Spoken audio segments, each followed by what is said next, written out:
Thank you. Yeah, so I'll be talking about this work with joint work with David Parks.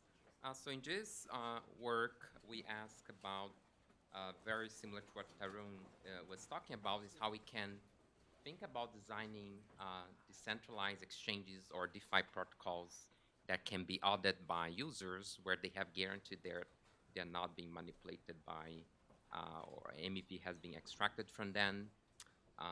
And that's the concept of being verifiable. So a little bit of the motivation, where we need to go back and understand, okay, why do we care about decentralized exchanges? And the traditional way we think about it is, well, with a centralized exchange, you have to give custody to your assets to some centralized entity, where the decentralized exchange doesn't require that. So you have limitations like FTX, where you rely on that centralized entity to provide security for your transactions. But the main limitation of the decentralized alternatives that we have, as we've been talking about today, is the problem of MEV extraction or market manipulation that happens on these decentralized exchanges.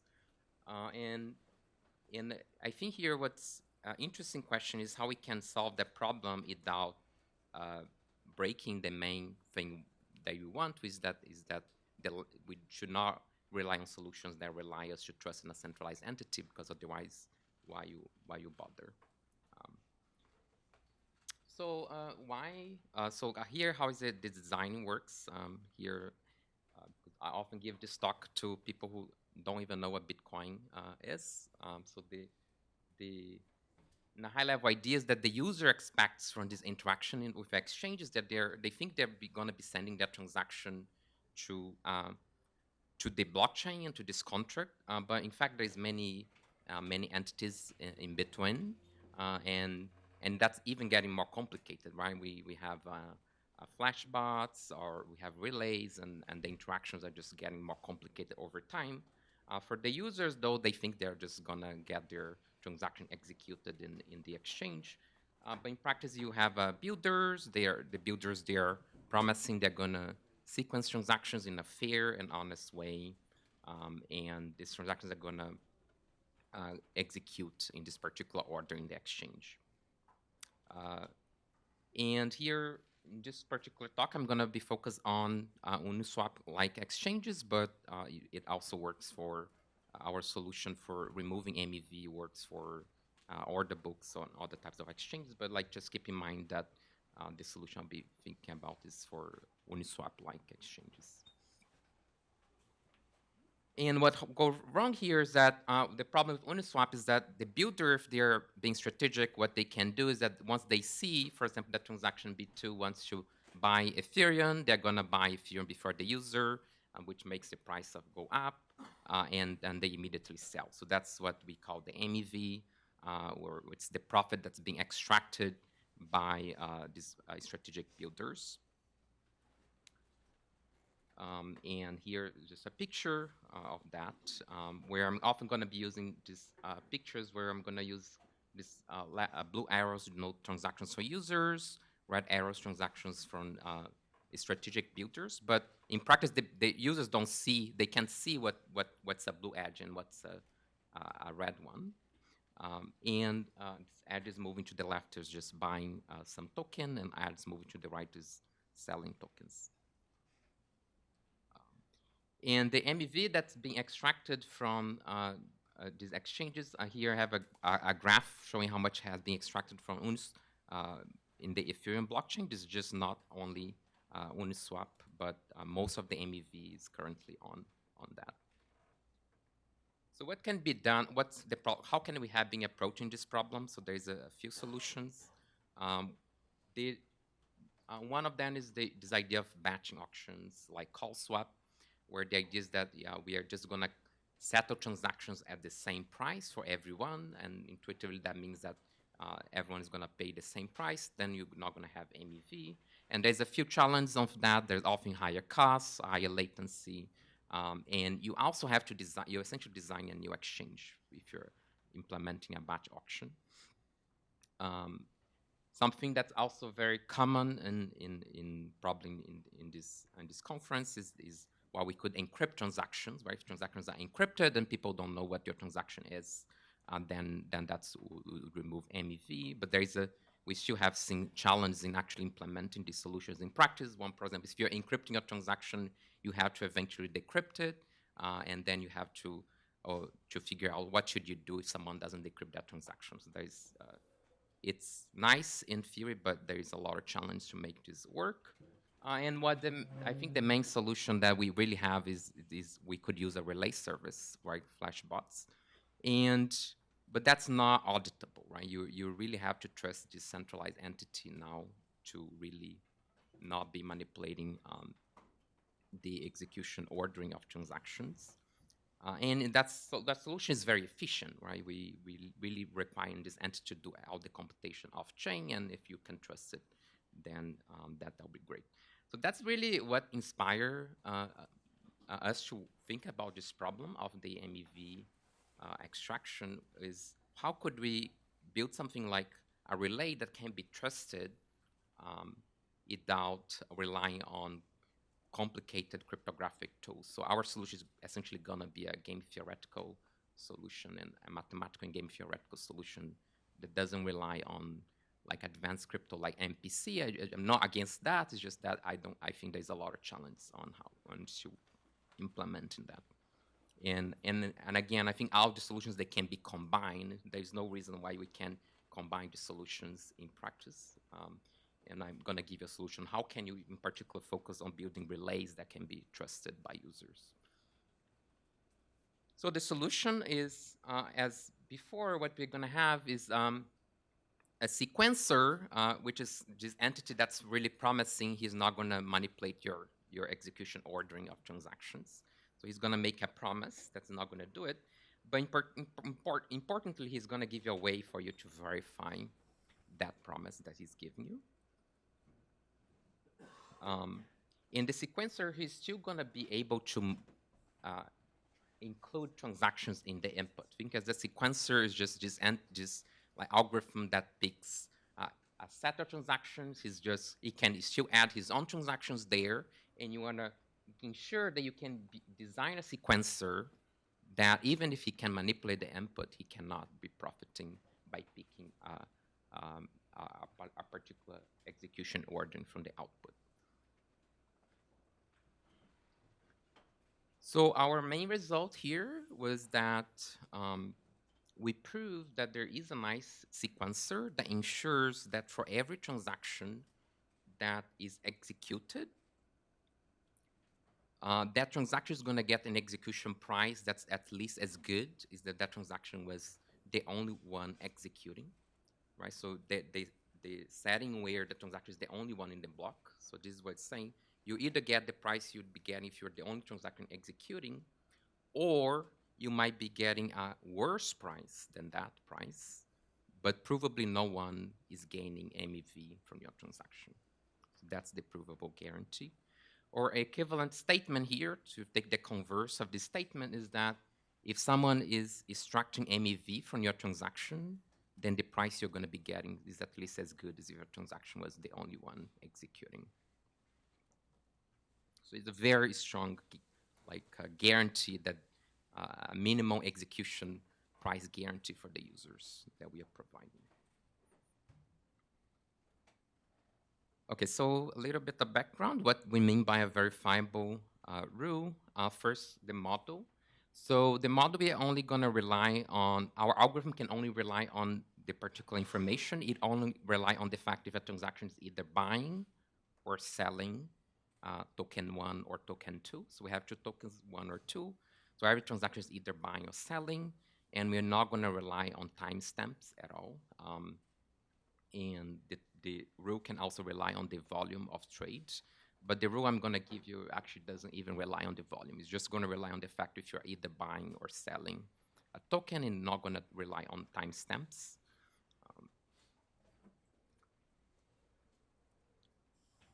So a formal model, what we mean by a sequence rule is just a function that's mapping the state on the exchange. So X is the state on, for example, in a Uniswap exchange, which is the liquidity that's stored in the contract, and then we are going to have all the inputs are going to be the set of transactions that go into the function.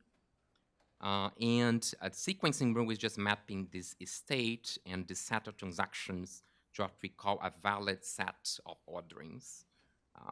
So it's an abstract mathematical construct. Sequencing rule is just a function mapping a state and a collection of transactions to valid orderings.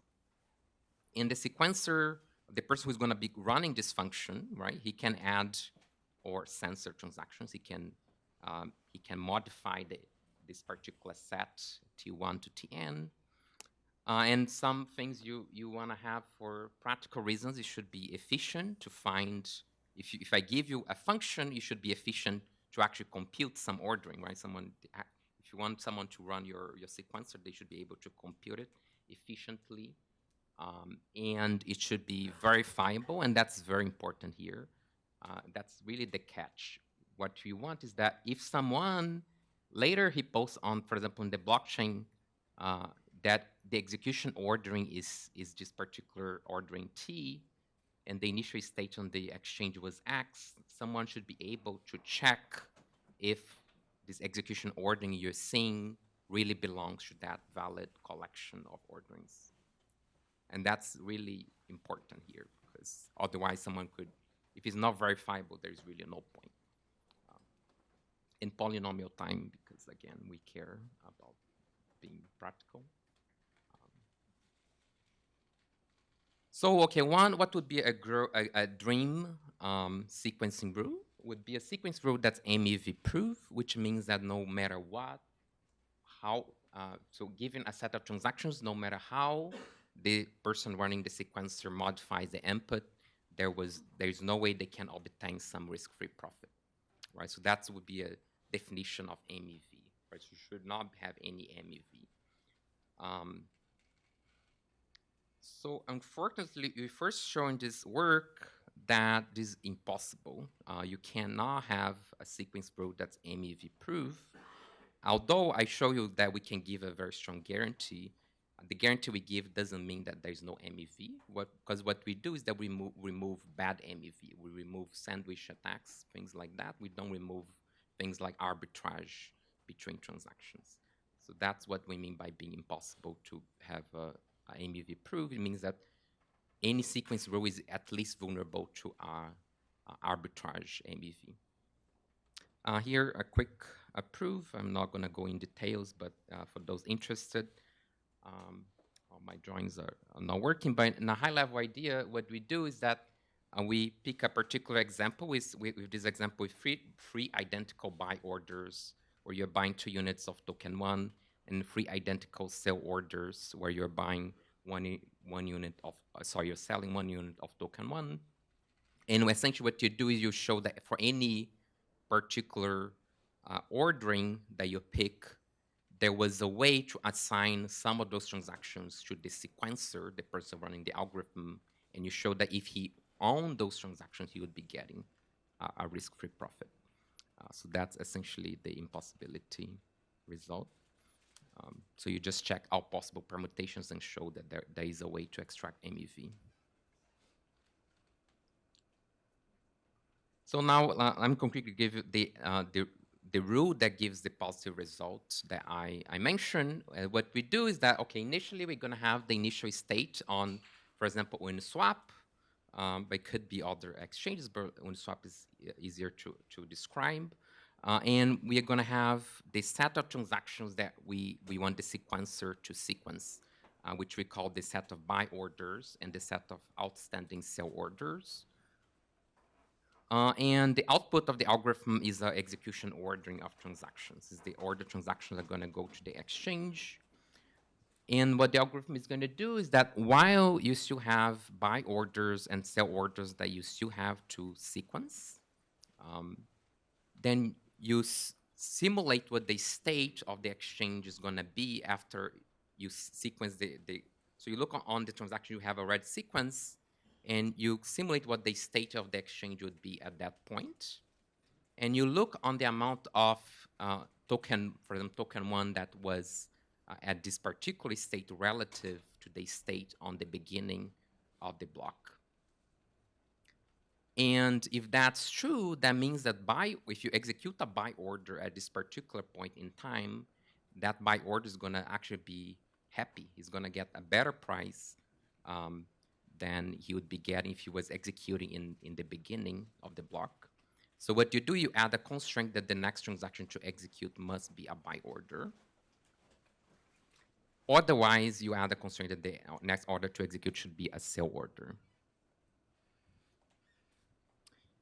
Eventually, you reach a point where you don't have more outstanding buys and sells, which means that you only have buys or sells left. And we say that you can let the sequencer do whatever he wants at that point. Here, so an example. So if you have a set of free buys and free sells from the impossibility result, so what you do,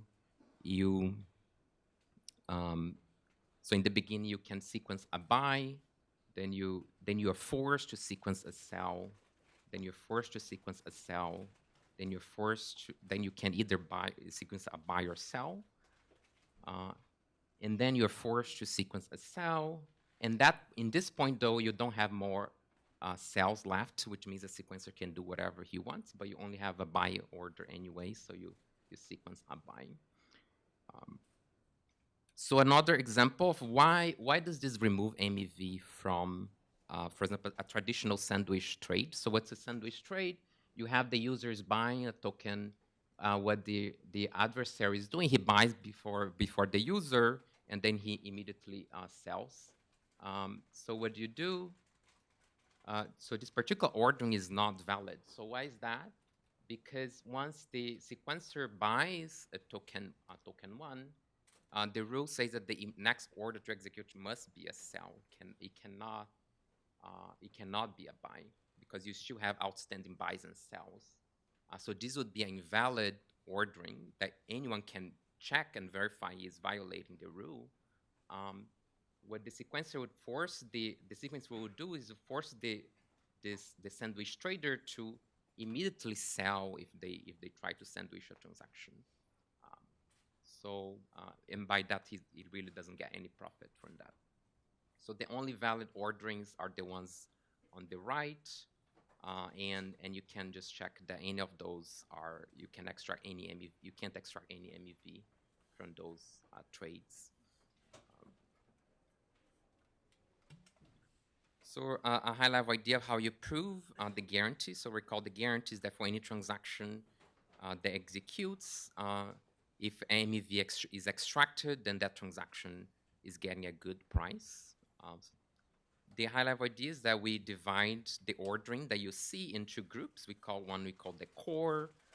The core are the transactions that are being sequenced when you still have buys and sells to sequence after. And for those transactions, almost by definition that they are happy. For the tail is the transactions where you only have buys or sell left. And here, essentially, what you argue is that the sequencer, he can only lose money if he tries to extract MEV from transactions in the tail. So for example, if the sequencer, the malicious sequencer has a buy, he would rather have his buy order be the first one of any user transaction, and then you only have transactions from the user after any transaction from the adversary. But that essentially means that you're not extracting MEV, right? Because you're not executing any transaction after the user. And the sequencer is also efficient to compute. It's essentially just a grid algorithm, and it's verifiable because you can check if they're. I mean, yeah, it's kind of you look on it almost by definition that's it's verifiable. And the impossibility, so it's the same example as before. So why is this sequencer is still vulnerable to MEV? Well, it gets MEV from arbitrage from the user trades because For example, here, if the sequencer owns transaction B1 and these two sell orders in red, on average, he's getting some profit by doing this. But every transaction is actually, but what we do, okay, look on the point of view of the user is actually happy, right? So this user is getting a good price. This is getting even better price that he would be getting otherwise. This user, the last transaction is actually getting a worse price, but the sequencer really doesn't profit any. He's not really profiting anything from that transaction. He really doesn't care if that transaction was even there. So to summarize, so we give in this research agenda, we're really been thinking how we can modify these interactions on this protocol so that they become more robust to these manipulations that happens on blockchain contracts, and we can prove a strong guarantee on this particular framework. I think there's some interesting questions. For example, the impossibility result only apply for deterministic rules. Like, again, I think there's an interesting direction here, how you can combine other tools like randomness or like you have like time stamping. I think those could be ways to get around the impossibility. Our rules also apply for two token exchanges like Uniswap, but not more. And the sequencer can still get some profit. It's still interesting to potentially, if you wanna, that's still MEV, but it's not bad MEV, but you still might be interested on how you can quantify that. So this work, again, we've joined with David Parks and be presenting at Stock and next month. I heard was the first blockchain paper at Stock, so I think there's definitely a lot of interest in the research community on these questions that come out of this community. I think there's a lot of potential like collaboration. So thank you very much. If you have any questions, I'll be here.